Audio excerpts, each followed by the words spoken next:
শান্তা, আমি এই মুহূর্তে আছি বরগুনার আমতলী উপজেলা যে স্বাস্থ্য কমপ্লেক্স, সেই স্বাস্থ্য কমপ্লেক্সে। আর যেখানে যে দুর্ঘটনাটি ঘটেছে সেটি হচ্ছে যে এখান থেকে আরও ৫-৭ কিলোমিটার দূরে, সেটি হচ্ছে যে হলদিয়া ঘাট নামে একটি সেতু রয়েছে, আয়রন ব্রিজ।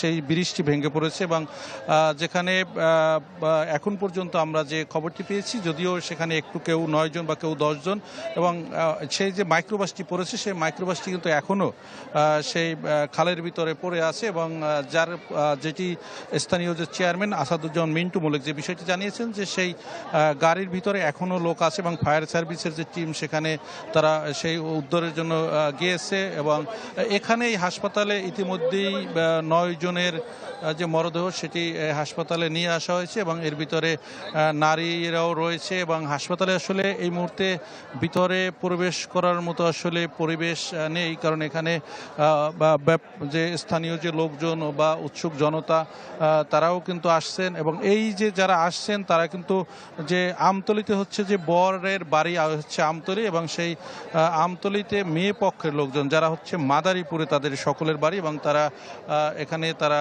আমন্ত্রণে আসছিলেন। এবং সেটি যেহেতু একটি খালের উপরে যে আয়রন ব্রিজটি ছিল সেটি পুরনো ছিল, সেই ব্রিজটি যে মাইক্রোবাসে তারা 13 জন ছিল এমনটি আমরা শুনেছি।